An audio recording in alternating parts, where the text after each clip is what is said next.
This is Suzanne Wagner, and I do a daily numerology and astrology blog, and I appreciate you joining me. I usually start with the numerology, go to the astrology, do a little quote, and have a little personal blog at the end. I hope you enjoy this. We are doing the numerology and astrology for 9/14/2021. If you add all those numbers together, you get the number 19. And if you add the 1 and the 9 together, you get the number 10. Or if you add the 1 and the 0 together, you get the number 1. So today we're going to look at this from the place of the number 1. 1 has a single point of perspective.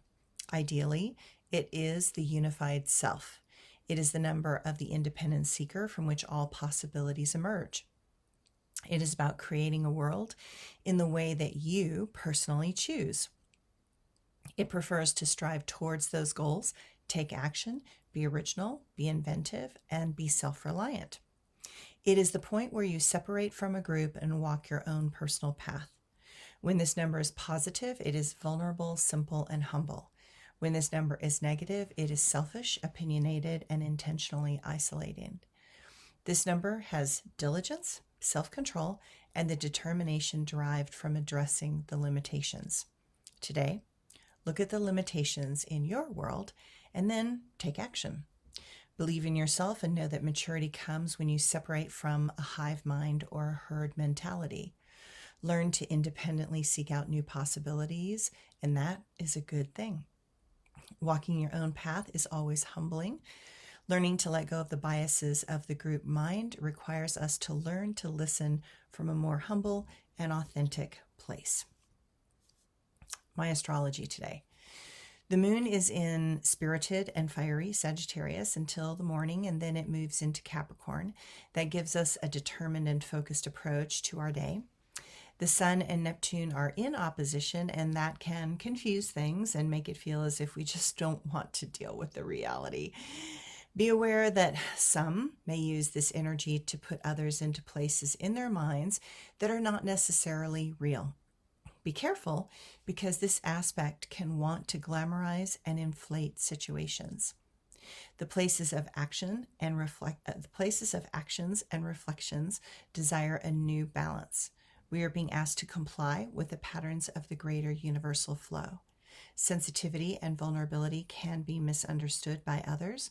We want to dream, but it seems we have no drive to keep going. This is not the day to take on more work. Do not make agreements today, because it will end up that what we agreed upon is actually too much for us to handle at this time. Saturn can make things limiting and frustrating when it challenges the sun. I understand that there just seems to be so many things just out of focus. It's okay. Just let it be. Mars moves into Libra, and it will be there until October 30th.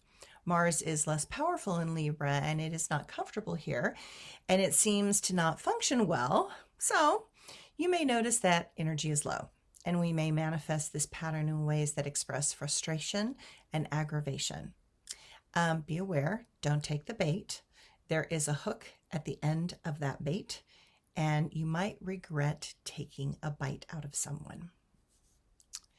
My quote for today: where there is pain, there is something we are suppressing from our conscious awareness.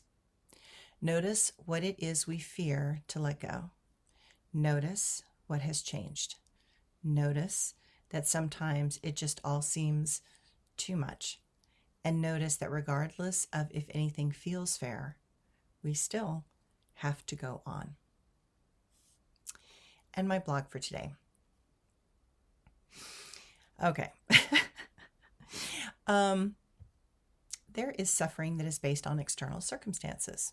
This type of suffering, we have some element of control over the situation.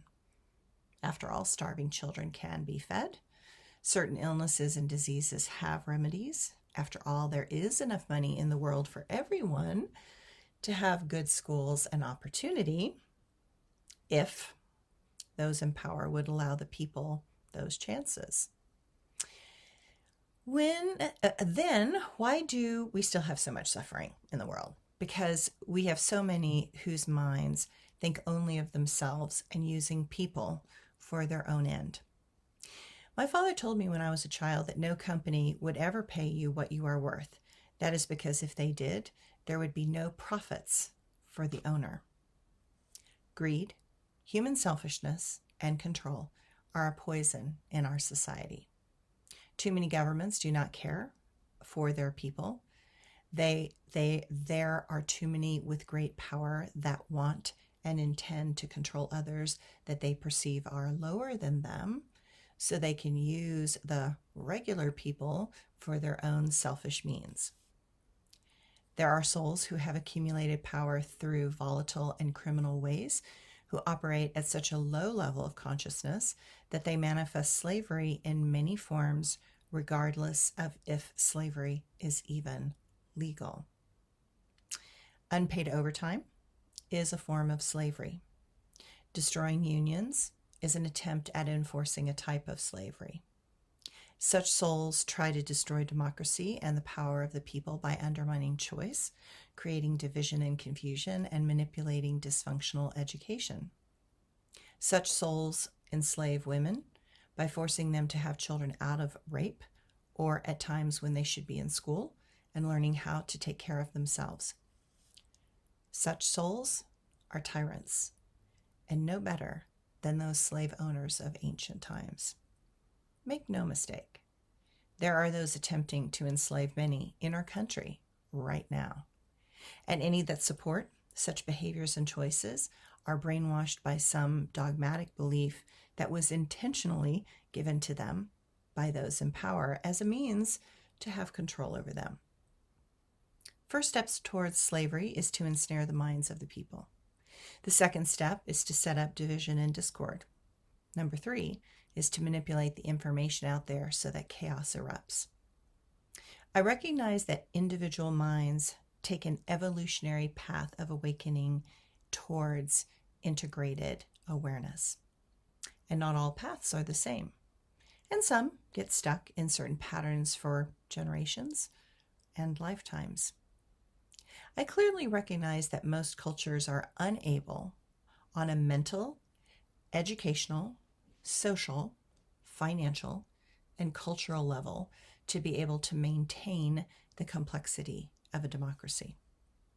A democratic system is hard to maintain when there are those with so much power and money that they intend to turn the tide of peace and freedom into enslavement by any means necessary. Those at the top consciously intended suffering of the people for the manipulation and control they could inflict on the masses through fear. That is how they planned to keep on.